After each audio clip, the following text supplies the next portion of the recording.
Assalamualaikum warahmatullahi wabarakatuh. Perkenalkan, nama saya Susi Nurhayati, Stambuk A251 19066. Jadi di sini saya akan mempresentasikan materi saya tentang pengenalan internet. Dan kali ini yang akan dibahas adalah pengertian internet, macam-macam layanan di internet, sejarah tentang internet, bagaimana cara mengakses di internet, dan apa saja manfaat di internet, dan dampak-dampak apa saja yang ada di internet. Nah, pertama-tama saya akan membahas tentang pengertian internet. Jadi internet secara umum adalah suatu jaringan komputer yang terhubung dengan komputer lainnya, atau bisa juga diartikan sebagai kumpulan jutaan komputer di seluruh dunia yang terkoneksi antara satu dengan yang lainnya. Nah, materi selanjutnya tentang macam-macam layanan di internet. Nah, ada beberapa di antaranya adalah email, electronic mail. Nah, email itu sendiri berfungsi untuk mengirim surat atau pesan. Dan pengertian email itu sendiri adalah sebuah surat atau pesan yang berupa elektronik yang dikirim dan diterima melalui komputer atau handphone dengan koneksi jaringan.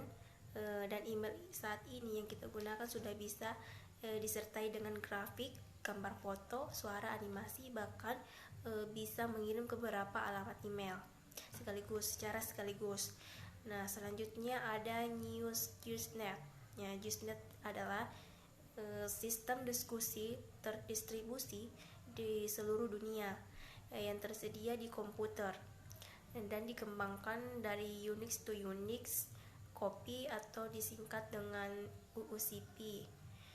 Usenet hampir sama dengan forum web atau BBS, yang dimana yang membedakannya di Usenet itu tidak adanya server dan administrator khusus.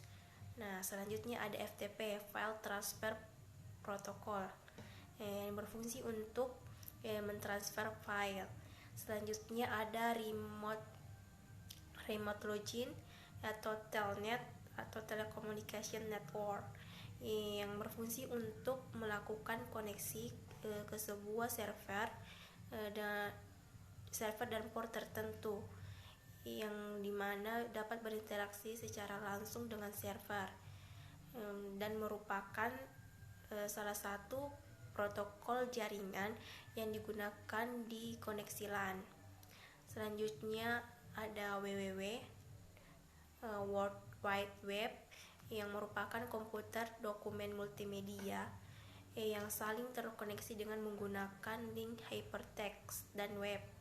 Dan web ini akan memudahkan kita mengakses berbagai informasi dalam bentuk teks, gambar, video, suara, bahkan animasi. Nah, selanjutnya ada telekonferensi. Nah, telekonferensi adalah suatu komunikasi secara langsung atau live di antara beberapa orang yang biasanya dalam jarak jauh atau berada di tempat yang berbeda, yang saling terhubung dalam suatu sistem telekomunikasi yang menggunakan koneksi jaringan. Dan masih banyak lagi ya layanan-layanan dalam internet. Nah, pembahasan selanjutnya itu tentang sejarah internet. Nah, sejarah internet ini dimulai pada tahun 1969, di mana ketika Departemen Pertahanan Amerika Serikat atau US Defense Advanced Research Project Agency atau disingkat dengan DARPA memutuskan untuk mengadakan riset tentang bagaimana caranya untuk menghubungkan sejumlah komputer sehingga membentuk jaringan organik. Nah, program riset ini dikenal dengan nama ARPANET.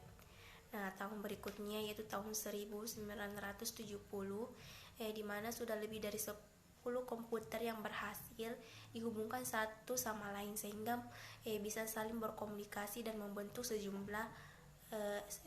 sebuah jaringan. Nah, tahun berikutnya pada tahun 1972, di mana Roy Tomlinson berhasil untuk menyempurnakan program email yang ia ciptakan setahun yang lalu untuk ARPANET. Program email ini begitu mudah sehingga langsung menjadi populer. Pada tahun yang sama, Ikon seperti ini sebagai lambang penting yang menunjukkan tanda kata atau pada. Nah, tahun berikutnya tahun 1973 mulai dikembangkan di luar Amerika Serikat. Nah, berikutnya pada tanggal 26 Maret 1976 ketika Ratu Inggris berhasil mengirimkan email dari Royal Signal and Raiders Establishment di Melford. Setahun kemudian di mana komputer sudah dari 100 komputer yang bergabung di ARPANET dan membentuk sebuah jaringan atau network. Nah, pada tahun 1979 Tom Truscott, Jim Ellis dan Steve Belovin menciptakan newsgroup pertama yang diberi nama Usenet yang tadi dibahas sebelumnya. Dan di tahun ini pula muncul jaringan komputer di Eropa, yaitu tadi Usenet. Nah, selanjutnya pada tahun 1988 di mana Jarkko Oikarin dari Finland menemukan dan sekaligus memperkenalkan IRC atau Internet Relay Chat. Setahun kemudian jumlah komputer yang saling berhubungan kembali melonjak 10 kali lipat dalam setahun. Tak kurang dari 100.000 komputer kini membentuk sebuah jaringan.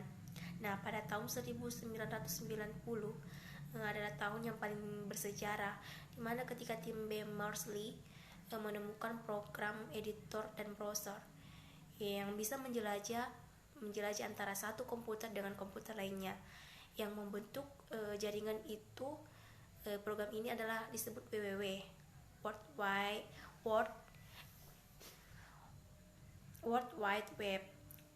Nah, di sini saya akan tambahkan sedikit tentang sejarah internet yang terjadi di tahun 1994, di mana di situs internet telah tumbuh menjadi 3.000 alamat halaman.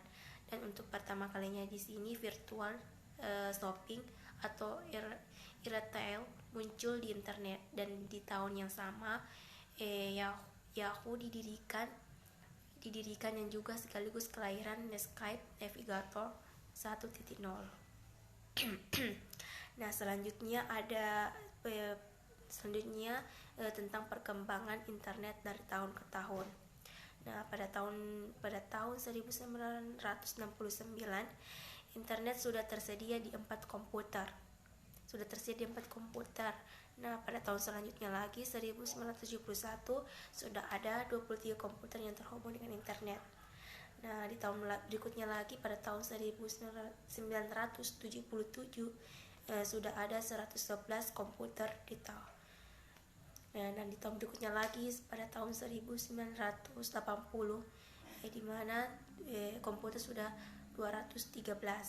Selanjutnya di tahun 1982 sudah tersedia 1.000 lebih komputer. Nah, tahun berikutnya lagi pada tahun 1987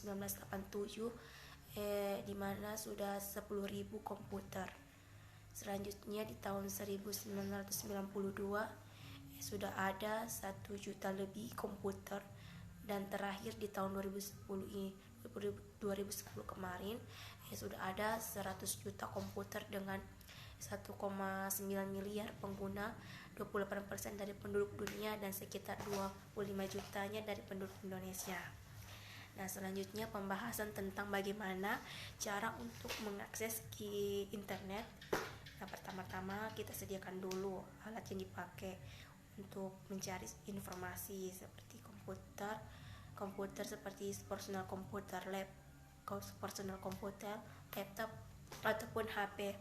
Lalu penyediaan layanan untuk dikoneksikan seperti Telkom, jaringan GSM, CDMA atau TV kabel, sehingga dapat terkoneksi di jaringan, entah itu kabel telepon, wireless, mobile atau kabel TV. Lalu kita bisa membuka dan menggunakan aplikasinya di komputer. Yang lain seperti yang disebutkan di atas, utamanya cukup dengan browser atau bisa juga lainnya, sehingga nanti akan menunjukkan yang namanya internet. Nah, pembahasan selanjutnya yaitu tentang manfaat internet. Jadi manfaat internet yaitu dapat memperoleh informasi atau dapat mencari informasi atau sebagai media informasi seperti berita atau artikel-artikel dan lain-lain. Nah, juga bermanfaat sebagai media komunikasi atau dapat komunikasi, yaitu dapat berkomunikasi baik itu secara langsung ataupun tidak langsung, seperti melalui email, chatting, video konferensi dan lain-lain. Nah, berikutnya itu fungsinya itu sebagai media promosi seperti jual barang atau jasa atau elektronik konversi, dan juga dapat sebagai media penelitian di mana kita bisa mendapatkan sumber referensi dan bahan penelitian dari layanan internet, dan juga manfaatnya sebagai media hiburan. Pembahasan selanjutnya itu tentang dampak internet. Yang pertama itu dampak positifnya. Nah, dampak positifnya internet itu sebagai media komunikasi. Nah, media komunikasi ini fungsinya di internet ini paling banyak digunakan ya, dimana setiap pengguna internet itu dapat berkomunikasi dengan pengguna lainnya dari seluruh dunia. Itu yang kedua itu sebagai media pertukaran data. Nah, dengan menggunakan email atau news group, para pengguna internet di seluruh dunia dapat saling bertukar informasi dengan cepat dan murah. Dan yang ketiga itu dampak positifnya itu untuk media untuk mencari data atau informasi. Nah, perkembangan internet yang pesat ini menjadikan www sebagai salah satu sumber informasi yang penting dan akurat. Dan selanjutnya itu memudahkan kita bertransaksi dan berbisnis dalam bidang perdagangan sehingga tidak perlu lagi menuju ke tempat penawaran atau penjualan. Nah, adapun dampak negatifnya adalah pornografi. Salah satunya itu pornografi. Nah, banyak sekali anggapan yang mengatakan bahwa internet itu identik dengan pornografi. Nah, ya memang itu tidak salah, karena itu bisa dibuktikan dengan banyaknya konten-konten semacam ini yang bertebaran dan memberikan dampak yang kurang baik lah bagi yang mengaksesnya, terutama di kalangan anak-anak. Dan berikutnya ada penipuan. Nah, modus penipuan melalui internet itu sudah sering kali kita dengar, kita lihat. Nah, sering kali kita dengar dan memang ini internet bisa dijadikan media untuk melakukan tindakan kejahatan seperti semacam ini. Nah, selanjutnya ada perjudian. Nah, di sini perjudian itu bahagia karena tidak perlu lagi datang langsung ke tempat judi untuk melakukan kegiatan yang tidak baik itu. Dia hanya perlu mengunjungi situs perjudian. Nah, itulah tadi materi saya. Terima kasih. Assalamualaikum warahmatullahi wabarakatuh.